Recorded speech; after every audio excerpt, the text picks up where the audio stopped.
మానవ జీవితంలో విడదీయరాని బంధం ఉన్న భూమి పరిపాలనా వ్యవస్థ పటిష్టతకు ప్రభుత్వం పెద్దపీట వేస్తుందని రైతు కమిషన్ సభ్యుడు భూమి సునీల్ రెడ్డి అన్నారు. జూన్ 2 నుంచి ప్రతి గ్రామంలో రెవెన్యూ సదస్సులు జరుగుతాయన్నారు.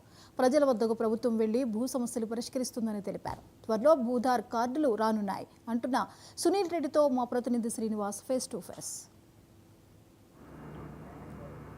న్యాయశాస్త్ర నిపుణులు రైతు కమిషన్ సభ్యులు సునీల్ రెడ్డి మనతో ఉన్నారు. భూభారతి చట్టం పైన అవగాహన సదస్సులు నేటితో ప్రారంభమైన సీఎం సొంత ఊరు కొండారెడ్డిపల్లి నుంచి ప్రారంభమైన ఈ భూభారతి అవగాహన సదస్సులు అటు ఊరూరా తిరుగుతూ చివరికి నాగర్ కర్నూలు కలెక్టరేట్లో ఒక సమీక్ష కూడా ఏర్పాటు చేయడం జరిగింది. ఈ నేపథ్యంలో ఇక ముందు ఈ భూభారతి అవగాహన సదస్సులు ఎలా ఉంటాయి, వాటిలో ప్రజలకు రైతు కమిషన్ ఏం చెప్పదలుచుకుందనే వివరాలు వారి మాటలను తెలుసుకుందాం. చెప్పండి సార్, భూభారతి చట్టం అవగాహన సదస్సులు ప్రారంభించారు. ఈ చట్టం సదస్సు ద్వారా ఏం చెప్తారు? చట్టంలో ఏముందో చెప్పదలుచుకున్నాం. కొత్త చట్టంలో ఏముందో తెలిస్తే తప్ప అటు రైతు వాడుకోవటాన్ని కానీ అధికారులు అమలు చేయడానికి సాధ్యం కాదు.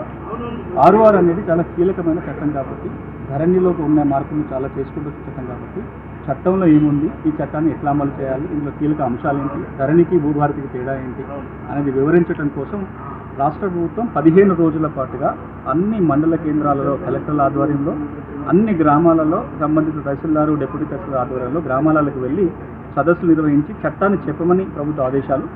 దాంతోపాటుగా చట్టంలో ఓన్గా చెప్పడమే కాదు, ఆ చట్టంలో ఉన్న కీలక అంశాలతో ఒక 4 పేజీల నోట్ ఉంది. అది ప్రజలందరికీ కూడా కాపీలు డిస్ట్రిబ్యూట్ చేయడం జరుగుతుంది. ఒక 30 స్లైడ్స్లో కూర్చున్న ఒక PowerPoint ప్రజెంటేషన్, ప్రతి అంశానికి వివరణ ఇచ్చుకుంటూ కూడా తెలుగులో తయారైంది. ఇది రాష్ట్రం అంతటా సర్క్యులేట్ అవుతుంది ఈ చట్టం చెప్పే ప్రయత్నం. రెండోది, ఈ చట్టాన్ని రైతులు ఏ విధంగా వినియోగించుకోవచ్చో కూడా ప్రధానంగా చెప్పే ప్రయత్నం జరుగుతుంది.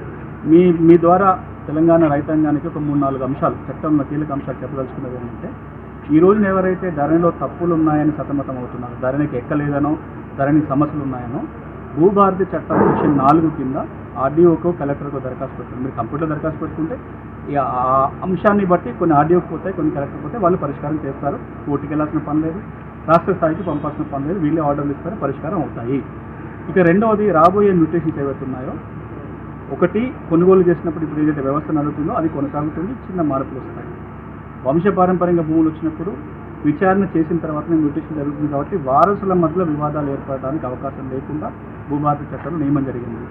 సాదా అభినామాల విషయానికి వచ్చినట్లయితే కోర్టు స్టే ఎత్తేయగానే RDOలు 9,24,000 దరఖాస్తులు పరిశీలిస్తారు. అర్హత ఉన్న వాళ్ళందరికీ కూడా పట్టాలు ఇవ్వడం జరుగుతుంది. కొన్ని రాబోయే రోజుల మార్పులు కూడా రూల్స్లో పెట్టారు, ఇంక డేట్ చెప్పలేదు. ఉదాహరణకి రాబోయే రోజుల్లో రిజిస్ట్రేషన్ మ్యూటేషన్ చేయించుకోవాలంటే మ్యాప్ కంపల్సరీ, లైసెన్స్ సర్వేయర్ పట్టం ఉంటేనే మనం మ్యూటేషన్. అది ఇప్పుడే రాదు, చాలామంది పానిక్ అవుతున్నారు. ఈ యాప్ నుంచి మేము రిజిస్ట్రేషన్ పోవాలంటే మ్యాప్ కావాలట, అది కాదు. లైసెన్స్ సర్వేయర్ వ్యవస్థ తీసుకొచ్చి మండలానికి 5-6 మంది సర్వేయర్లు ఉంచి వాళ్ళ ద్వారా మ్యాప్, మళ్ళీ రికార్డుకి దీనికి టాలీ కాదు కదా అంటే ఉన్న భూమిని ఎక్కడుంటే అక్కడ దానికి ఒక మ్యాప్ తయారయ్యి, మనం ఎట్లయితే ఒక ప్లాట్ కొనుక్కున్నప్పుడు శైలిలో మ్యాప్ పెట్టుకుంటామో అలా పెట్టాలని ఈ చట్టం చెప్తుంది. ఇవి కొన్ని మార్పులు. దీంతో పాటుగా రాబోయే రోజుల్లో భూధార్ కార్డు వస్తుంది, ప్రతి భూమికి భూధార్ నంబర్ వస్తుంది, ఇంటి స్థలాలకు కూడా రికార్డ్ అవుతుంది. ఇవన్నీ ఒక్కొక్కటిగా అమలు చేసుకుంటూ పోతాము. కానీ వాటి అన్నిటికి సంబంధించి ఈ రోజున చట్టంలో నియమాలలో ప్రభుత్వం పొందుపరిచింది. ఉన్నారు, రైతు కమిషన్లో కూడా కొనసాగుతున్నారు. భూమి వ్యవస్థ మీద, భూ సమస్యల మీద అంటే సుదీర్ఘకాలంగా పనిచేస్తున్నారు. అంటే ఎట్లా అనిపిస్తుంది, ఎట్లాంటి సవాళ్ళు ఎదుర్కొంటున్నారు ఈ మొత్తం? ఒకటి మనం మాట్లాడుకోవచ్చు, భూమి కంటే ప్రాధాన్యమైన అంశం ఏదీ లేదు. భూమికి ఉన్న చిక్కులు ఇంకా దేనికి ఉండవు. అంటే ఇది తప్పకుండా మనం సాల్వ్ చేసుకోవాల్సిన ఒక సమస్య, దీన్ని దాటవేయలేము. ఏదో చాలా చిక్కులు ఉన్నాక పక్కన పెడితే అది చాలా వాటికి దారి తీస్తుంది. భూమి రికార్డ్ సరిగా లేకపోతే, భూమి చిక్కులు ఉంటాయి, సివిల్ కేసులు అవే అవుతాయి, క్రిమినల్ కేసులకు దారి తీస్తుంది, రైతు ఆర్థికంగా నష్టపోతాడు, రాష్ట్రానికి పెట్టుబడులు రావు. ఇంత కీలకమైన అంశం, కానీ దాన్ని పరిష్కారం చేయాలి అంటే చాలా కష్టంతో కూడుతుంది. మనం ఒకటి అర్థం చేసుకోవాల్సింది ఏంటంటే, భూ సమస్యల పరిష్కారానికి జిందా తెలిసిన సొల్యూషన్స్ లేవు. మనం ఆ చిన్నప్పుడైతే జలుబు వచ్చినా, దగ్గు వచ్చినా, జ్వరం వచ్చినా జిందా తెలిసిన సన్నీళ్ళల్లో వేనీళ్ళలో పోసుకుంటే అది తగ్గిపోతుంది. భూమి సమస్యల పరిష్కారాలు ఉండవు, మనం మల్టిపుల్ సొల్యూషన్స్ వెతుక్కోవాలి. రెండోది, భూమి సమస్యలకు ఇన్స్టెంట్ సొల్యూషన్స్ ఉండవు. అంటే మీరు నిర్ణయం తీసుకున్న రేపు వెంటనే పరిష్కారం అది కాదు. ఎందుకు?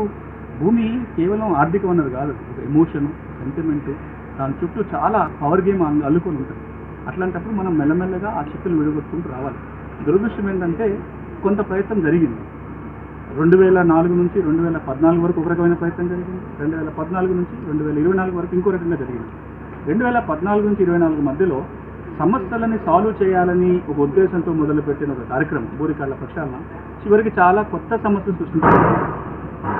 ఈ సమస్య నుంచి బయటపడేస్తూ అనుకున్న ROR చట్టం కూడా అన్ని సమస్యలు సృష్టించి దర్వాజలు మూసేసింది. ఇప్పుడు అందుకే ఆ నేపథ్యంలో ఇప్పుడు మనం తీసుకొచ్చే చట్టం కొత్త సమస్యలు సృష్టించొద్దు, ఉన్న సమస్యల్ని పరిష్కారం చేయడానికి ఒక వెసులుబాటు ఉండేలాగా చట్టం ఉండాలని, రైతు ఎవరు కోర్టుకు పోవాల్సిన అవసరం లేకుండా వీలైనంత వాళ్ళకి దగ్గరలో సమస్య పరిష్కారం జరగాలి. వాళ్ళ ఊళ్ళో, వాళ్ళ మండల కేంద్రంలోనో, వాళ్ళ జిల్లా హెడ్ క్వార్టర్ ఇంకా అంతకంటే మించి పైకి వెళ్లకుండా చేయాలనే ఉద్దేశంతో ఈ భూభారతి చట్టం ఏదైతే ఉందో ఈ రోజు సమస్యకు పరిష్కారం, రాబోయే 10-20 ఏళ్ళలో ఏదైతే టెక్నాలజీ వస్తుందో రాబోయే మార్పులను దృష్టిలో పెట్టుకొని వాటికి తగ్గట్టుగా ఇలా ప్రాజెక్ట్స్. మీకు ఒక ఉదాహరణ చెప్తాను. దేశమంతటా ఆబాదుల సర్వే జరుగుతుంది. ఒక స్వామిత్వం అని కేంద్ర ప్రభుత్వ ప్రాజెక్ట్ ఉంది. ఇంటి స్థలాలకు సర్టిఫికేట్ ఇవ్వచ్చు. తెలంగాణ జరగట్లేదు, ఎందుకంటే చట్టమే లేదు. ఇప్పుడు మనం దాంట్లో ప్రాజెక్ట్ పెట్టుకున్నాం, కేంద్రం డబ్బులు ఇస్తే మనకున్న 11,000 గ్రామాలను సర్వే చేసుకొని రికార్డు తయారు చేసుకోవచ్చు. భూధార్ నెంబర్ గౌరవ ముఖ్యమంత్రి గారు ప్రకటించారు, ప్రతి భూమికి ఒక భూధార్ నెంబరు, ప్రతి రైతుకు ఒక భూధార్ కార్డు ఇవ్వాలి. Unique land parcel identification number, దానికోసం DLM పథకంలో కొంత వెసులుబాటు ఉంటుంది, మనం వాడుకోవట్లేదు. ఇది కనుక చేయగలిగితే మనం కేంద్ర ప్రభుత్వాన్ని వచ్చే నిధులు కావచ్చు, మన రిసోర్సెస్ కావచ్చు, వీటిని మొబిలైజ్ చేసుకొని దానికి తగ్గట్టుగా ఒక మంచి చట్టం చేయగలిగారు. చట్టం ఒక ఎనేబులింగ్ టూల్. ఇది కనుక దగ్గర పెట్టుకుంటే ఇంక్రిమెంట్గా సంవత్సరం 2 ఏళ్లలో మనం ఫలితాలు చూడొచ్చు. ఇప్పటికిప్పుడు మనం ఏం ఆశించవచ్చు అంటే పేరుకుపోయిన లక్షల సమస్యలలో రెవెన్యూ సదస్సుల ద్వారా వీలైన ఎక్కువ సమస్యల పరిష్కారానికి అవకాశం. ప్రాధాన్యత ఉన్న అంశాలు రాష్ట్రం ఏకకాలంలో కాకుండా కొన్ని పైలట్ ప్రాజెక్టు కొన్ని 4 మండలాలు ఎంచుకోవడానికి ఉన్న ఉద్దేశం. ఇప్పుడు చట్టం రాష్ట్రం అంతటా అమలు వచ్చింది, పెద్ద కన్ఫ్యూజన్. చట్టం ఏదో 4 మండలాలు అమలు రాలేదు. రాష్ట్రం అంతటా ఏప్రిల్ 14వ తారీఖు రోజు భూభారతి చట్టం అనౌన్స్ ముఖ్యమంత్రి చేసిన తర్వాత రాష్ట్రం అంతటా చట్టం అమల్లోకి వచ్చింది. ఈరోజు మనం తహసీల్ ఆఫీస్కి వచ్చి వచ్చేస్తాము. రిజిస్ట్రేషన్ ఏ చట్ట ప్రకారం చేస్తున్నారు? భూభారతి చట్ట ప్రకారం రిజిస్ట్రేషన్ చేస్తున్నారు. మ్యూటేషన్ దరఖాస్తు పెట్టుకున్నారు, ఏ చట్ట ప్రకారం మ్యూటేషన్ జరుగుతుంది? భూభారతి చట్ట ప్రకారం మ్యూటేషన్ జరుగుతుంది. ఈ పైలట్ ఎందుకోసం అంటే రైతులు దరఖాస్తు పెట్టుకోవటం కాదు, కొన్ని లక్షల మంది రైతుల సమస్య ఉంది కాబట్టి ప్రభుత్వమే గ్రామాలకు వెళ్ళి మనమే పరిష్కారం చేయాలని ఒక నిర్ణయం ప్రభుత్వం తీసుకుంది. అది ఎట్లా చేయాలి అని ఒక ఆలోచన చేయడం కోసం ఈ నెలలో 4 మండలాల్లో పైలట్, రాబోయే నెలలో జిల్లాకు ఒక మండలంలో పైలట్ చేసిన తర్వాత జూన్ 2 రాష్ట్ర ఆవిర్భావ దినోత్సవం నుంచి మొదలుకొని జెండా పండుగ ఆగస్టు 15 వరకు రాష్ట్ర వ్యాప్తంగా అన్ని గ్రామాలలో రెవెన్యూ సదస్సులు పెట్టి మాన్యువల్గా దరఖాస్తు తీసుకొని ఎట్లాంటి ఫీజు లేకుండా ప్రభుత్వం అక్కడికక్కడ రెవెన్యూ సదస్సుల ద్వారా సమస్యలు పరిష్కారం చేయడం కోసం మాత్రమే పైలట్. సమస్యలు పరిష్కారం అయినట్టేనా ఇంకా ఏమైనా కసరత్తు ఇంకేమైనా చేయాల్సిన పనులు ఉంటాయా? ఏ మాధ్యమాల ద్వారా ఈ చట్టాన్ని ప్రజలకు తీసుకుంటారు? అంటే ఇప్పుడు చట్టం వచ్చింది, అడ్మినిస్ట్రేటివ్గా కావాల్సిన ప్రొసీజర్ నడుస్తుంది. అంటే కింద గ్రామ పరిపాలన అధికారులు తీసుకురావడం కావచ్చు, రెవెన్యూ అధికారుల శిక్షణ వాటిని బలోపేతం చేయడం జరుగుతుంది. ఇప్పుడు వెబ్సైట్ కూడా ఇది పూర్తి కొత్త వెబ్సైట్ కాదు, కానీ పాత వెబ్సైట్ చాలా ఆర్కిటెక్చర్ రీడిజైన్ చేసి ఇప్పుడు వాడుతున్నాము. రాబోయే 6 నెలల్లో కంప్లీట్గా ఒక కొత్త వెబ్సైట్ వస్తుంది. సాధ్యమైనంతగా కావాల్సిన కసరత్తు చేసి మొదలుపెట్టాం. బట్ మీకు అందరూ తెలిసిందే, పూర్తి సన్నద్ధత అయిన తర్వాత మొదలు పెడతామంటే ఏది మొదలు పెట్టలేము. ఎక్కడో ఒక టైంలో ఇక మనం యుద్ధంలో దూకాలి, రంగంలో దిగాలి, అప్పుడు మళ్ళీ కొన్ని సర్దుకోవడానికి అవకాశం ఉంటుంది. ఇప్పుడు కూడా అంతే, సాధ్యమైనంత కసరత్తు జరిగింది. వచ్చే సమస్యలను బట్టి మళ్ళీ ఏమైనా మార్పు చేయడం మీద అవి జరుగుతూ పోతాయి. ఈ అమల్లో ప్రజల భాగస్వామ్యం, ప్రజా సంస్థలు కావచ్చు, పౌర సమాజం భాగస్వామ్యం ఎట్లా ఉండాలి, ఎట్లా ఉంటుంది? అట్లా ఉండాలనే చట్టం కూడా ప్రజల ముందు పెట్టింది. 2 రోజుల పాటు ముసాయిదా ప్రజల ముందు పెట్టి అభిప్రాయాలు తీసుకొని చట్టమైంది.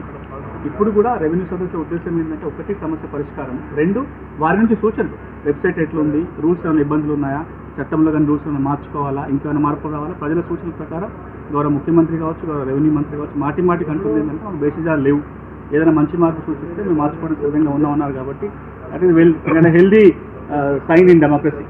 అది జరిగితే మంచిది.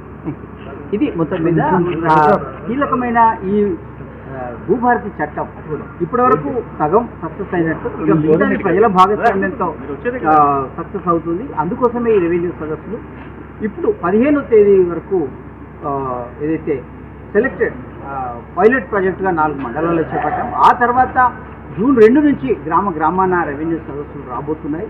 ప్రజల ద్వారానే వచ్చే ఫీడ్బ్యాక్, ప్రజల అభిప్రాయాల సూచనల ద్వారా ఇంకా మరింత సమర్థవంతంగా ఈ చట్టాన్ని అమలు చేస్తాము. చట్టంలో అనేక రూపకల్పనలు, మార్పులు జరిగాయి.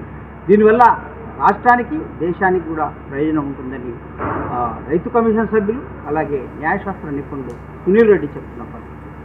విజయ్ జర్నలిస్ట్ ప్రదీప్తో Srinivas, 99 TV, Hyderabad Nagarkurnool collectorate నుంచి